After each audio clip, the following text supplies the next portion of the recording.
can't wait. We're alive. Okay. Yay. I'm over here like I'm dying of frostbite. And all right. And 3, 2, 1.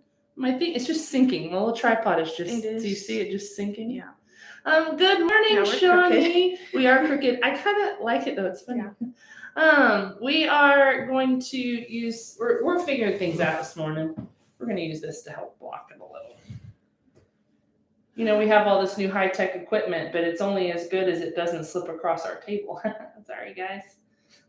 Good morning. LJ will be on with us at any moment. There she is. Hi, LJ. I was just talking about you. All right, so we have another wonderful Wednesday for you guys this morning with not one, but 2 of the best doctors you'll ever meet. So I'm going to jump out of this seat and let Dr. Key sit down, but first we have to show you this. So here's our update on construction. Are you ready? Sorry, YouTube. Look at this. YouTube people don't know what's happening. Sorry, YouTube people. You can see. Look at that. We got all the old soft dirt. It's all down there. You see that pile? Sorry, YouTube. It's a pile bigger than my car times 4. We got our pile of dirt out there. We're bringing in the new dirt to put down a good safe pad and get going on the. I know LJ Wow is right. Also, that's about half as tall as me and definitely all the way as tall as Dr. Keith if you step out that back door. It's pretty funny. Okay, step back up. It's a doozy. It's a doozy. Don't step out. That's why we're not letting y'all come in this door. All right. Yeah. So I'll leave it to you two. I'm going to go grab some front line. Oh, yeah. Front line it is. Bye. Good morning. Good morning. How's it going? Great. She left us alone. I know. What should we do? Uh-oh. I know. Okay. We have no guidance. That's right. No adult Yes, supervision. it feels very weird. Right? But I guess we'll do what we said we were gonna do. We should talk about cat wellnesses. Yeah, You probably ought to. we should. We started the end of last Wednesday. We were talking about heartworm prevention, right, in cats, and how we were seeing. How you're seeing a shocking amount of heartworms in cats. And a lot of them, well, half of them, I don't know if that's a lot, but 2 of the 4 that I know of were strictly indoor cats, which I think is equal parts interesting and terrifying. Yeah. I mean, because you kind of think your indoor cats can get away with not doing the prevention thing. Yeah, you do. And turns out that's not true. Accurate Yeah. in all cases. I also I find myself wondering if heartworms are getting better at dealing with cats, if they're figuring, because it's not a natural host for heartworms. They don't necessarily thrive in the cat. It's not meant to be there. So they're not super successful in their life cycle in the cat. But maybe they're, working that out. Yeah. I don't know. That's an interesting theory. We won't know for 10, 15 years, but I'll let you know if I was right later. Right. We'll Stay find tuned. out. Yeah. Stay tuned for sure. Anywho. So, all right. So how do we find out did we talk about how we find out that cats have heartworms? I don't know if we did, but we should Uh-huh. revisit it. And then I think it'll be an interesting segue into our next part of cat wellnesses anyway. So we do a similar test for cats that we do dogs, which is a blood test. And it's just like a little snap thing. You put the blood in, and the blood goes across it and snaps, and you wait for this positive dot that indicates that you do have heartworms in the system. I brought one of each. Okay, keep going. That's awesome. All right. Oh man. We're loaded up with product. All right. Yeah, y'all can talk about it when you're ready. Anyway, you talk more about the test. Go ahead.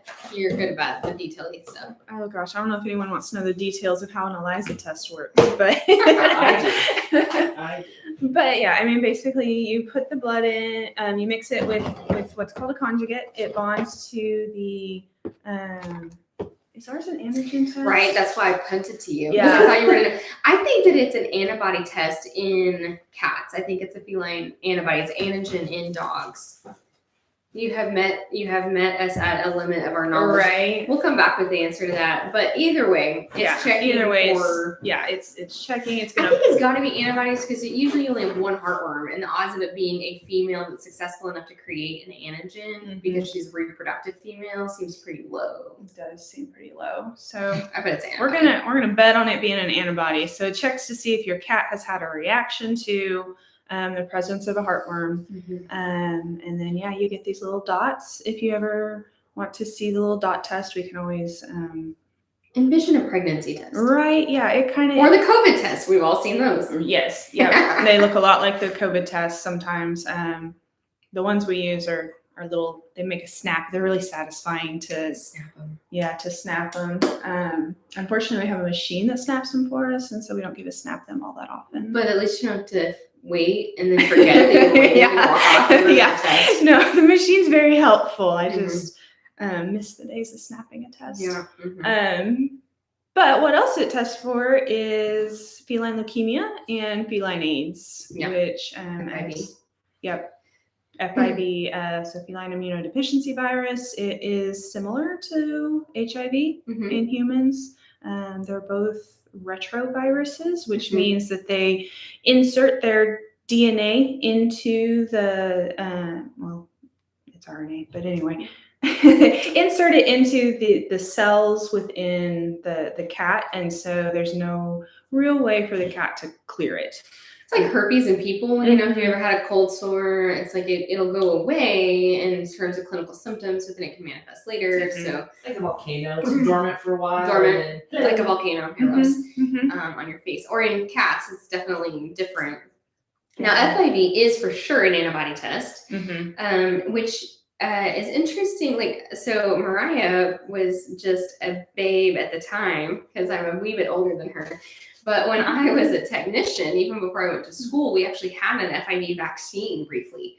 And then what they realized, it was causing a lot of false positives on tests. And then owners would actually, unfortunately, euthanize the cats because they had antibodies for FIV.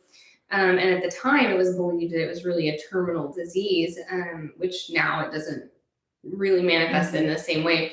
But also, we don't have the vaccine for it anymore either. So your only way of preventing FIV is reducing the risk of them being exposed to the virus, which is much like HIV, like through blood and sexual transmission. So spay and neuter the cats and keep them from fighting with each other out in the neighborhoods. And that's your main line of defense against FIV. So we check for it because one, you need to know if your cat has it because it is, for starters, contagious to other cats that it is around if it's fighting with them. And then also because there are certain conditions, like we're worried about their immune system. If they get a cold, it's a much bigger deal. If the stomatitis, which you can probably speak more to the stomatitis. Yeah, so your cats with FIV are going to have a greater immune response when they have caudal stomatitis, which is basically kind of an allergic reaction to the tartar and sometimes even the teeth in the back of their mouth. And yeah, your FIV cats are way more represented in that population. Yep. Yeah. One of their main clinical symptoms we deal with is that stomatitis and needing extractions and so forth. They get all their teeth pulled out. Yeah, some of them do. Which makes it a little harder for them to spread the virus. So On the plus side. And you know, and people are shocked because they actually eat really, really well with no teeth. People think that they're gonna have to like puree their cat's food. Yeah. Not true. No, I have plenty that go right back to crunchies. Yeah, if that's what they wanted before, Mhm. then that's what they want after. Yeah. And they just do not, it does not slow them down. It's pretty amazing. Cats are resilient little creatures. They really are. They really are. Yeah. I'm gonna be as tough as a cat someday. And And sleep 23 hours a day. Right, yeah. That's the other thing I was looking for. We all have goals. Anyway, okay, so next on this test, what's next? Feline leukemia. So this one is way less pleasant than FIV. Not that FIV is pleasant, but this one actually is a fatal disease. Bullet. Yeah. Usually within, I think it's within like 2 years. Of life. Yeah, like Yeah. yeah, usually it affects most commonly kittens, and they're most usually they expire from the disease before they're 2. Yeah. And there's just really nothing we can do. But it causes leukemia. It Mhm. causes their bone marrow to shut down because their bone marrow starts producing virus and forgets to do literally every other job. Yeah, every other job, yeah. And they become anemic and their immune system shuts down because it's making all these leukemia cells, but it's not making like useful functioning cells. And there is not a cure. It is a retrovirus, like Mariah was saying. And it's really the only thing we can do at this stage is vaccinate. And so we get really, really, really, really serious about keeping our cats at risk up to date on their feline leukemia vaccines. Yeah. Okay, for the person over here who didn't know this, so if y'all will tell, what is a retrovirus? Oh, well, that was what Dr. Goodall was saying about it inserts its RNA into the cells of the cat. And so it basically is using the host cells to reproduce itself throughout the body at all times. And then like when the disease is suppressed with whatever, like the immune system is keeping things in check, or you're supporting the system with the antivirals or what have you, then it's just laying latent in the system. And then when another stress, so it hides. I like latent. It's a great word. I don't know why it's so It's a good word. soothing to say. It is. Anyway, when a stress event comes along, then it recrudesces. That's the opposite of latent. Not as fun of a word. It's not. It feels like you're saying it wrong every time. Yeah. But anyway, out it comes, and we're back into what we would call a chronic active disease. Mhm. So. Very good. Thank you.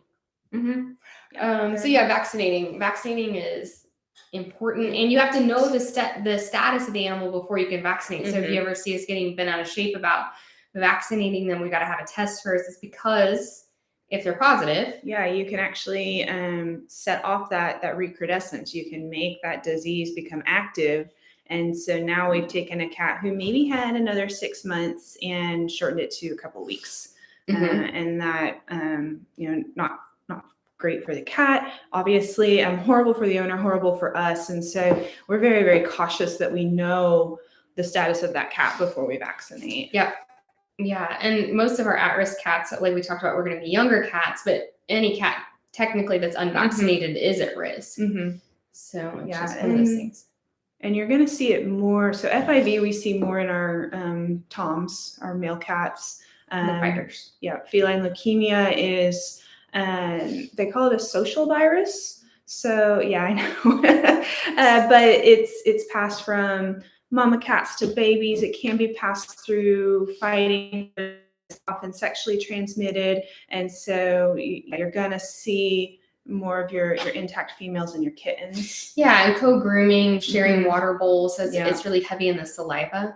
So as opposed to the blood with FIV, we're going to see leukemia more in the saliva. So Yeah. So yeah, it is, I think, easier to transmit in general, and it is much more deadly. FIV cats will have lived completely normal lifespans. We have a lot more dental work we have to do to keep them going in the right direction. Yeah. But in general, they'll live to being geriatrics. Yeah, they'll make it to their teens typically. Yeah. But yeah, so feline leukemia, when we're worried about introducing a new cat into an existing household, that's, FIV is important to know about. Yeah. Because you don't necessarily want to be doing dentals on all 5 of your cats. But feline leukemia is the one that it's like we need to make sure that this isn't getting introduced into the household before we. Oh yeah, it's devastating. Yeah. So I've seen it happen, and it's wrecking. But anyway, so we do have a vaccine for that. What else are we vaccinating for? Oh, FVRCP, feline viral rhinotracheitis, Calicivirus, panleukopenia. panleukopenia. I have to go through all So of all the letters. all the acronyms. So rhinotracheitis is basically what it sounds like. Rhinus and tracheitis, so nose and throat inflammation, so upper respiratory. Calicivirus is another upper respiratory, but it causes a lot of oral lesions. Yeah. And the cats they'll get hepatic lipidosis because they can't, which is fatty liver. It can be actually pretty scary because they can't eat because their mouth hurts so bad. They'll just sit there with their jaw hanging open and drool, and they've got ulcers all around. It's just an upper respiratory, but it actually in certain cats it can be gnarly, hospitalized for sure. And then panleukopenia is most similar to it's feline parvo. kitty parvo. Yeah. So they The pukes and the poos, and they'll dehydrate really, really fast.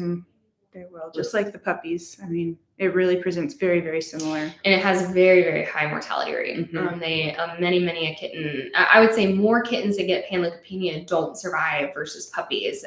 With puppies with parvo, we have a relatively high survival rate in hospital, but not as much statistically with the With the cats. yeah. So, and a lot of times it'll hit them so fast, owners won't even know the kitten's sick, and then it will just like act weird one day and then be gone. I know it sounds real sad, but I've not seen one come into hospital that left.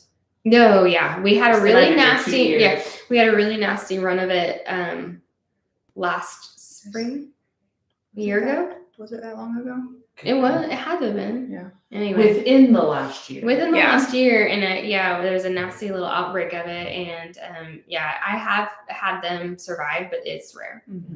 Yeah, it's tough. So vaccinate your kittens, please. Thank you. And your mama cats. And your mama cat.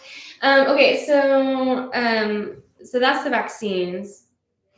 Prevention. Yeah, Rachel has. has a different size. Yeah, hold on brought just a minute. Let's just show all the things she brought in here. A little product I think placement. everybody needs to know they have options. Well, and they all do a little bit different Right. stuff. Yeah. So it's not like, oh, Frontline's the cheapest. I don't know if Yeah. it's the cheapest on here, Well, I but don't either. yeah. So I'm gonna go with that one because yeah, really. There's so much crossover. Yeah. And what you're I brought all of them, so I thought you could teach that. It's important. Yeah. all right, well, okay, let's hit Revolution See, I'm a first. genius. Revolution Plus, which is different than Revolution. Yes. So Revolution Plus, multiple sizes, lots of colors.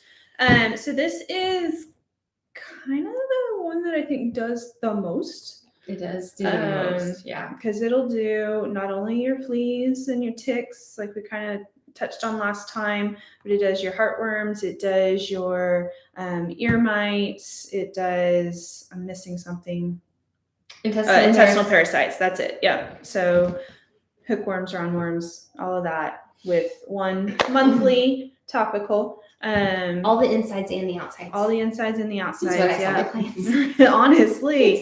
It So this is probably going to be the one that we recommend most often for most cats. It is a topical, so you don't have to wrangle your creature. I know that there's some on the market that are orals for cats, and they just. Whoa. I know. This is a blast. Can't wait. The cats love the taste, and then like, But no, they don't. So anyway, yeah, this is probably our heaviest hitter. If you're worried about heartworms, this is the one that we're gonna have you go to. yeah. Facebook too. Oh, yeah. We've been showing Sorry, you guys, and there's actually- actually like And I've been trying to keep my head like so that Yeah, the right. sun. Anyway, but here we go. Pretty Center colors. Frontline, Uh-huh. and then this little guy. So I just feel like that was a really solid pitch for Revolution. Why would anybody consider any other product, you might ask? And this is the problem. Because for me, I don't hate me, people in the cat world. I let my cats go outside. They love it. So for those of you who are going to shame me, that's fine. I'll take it.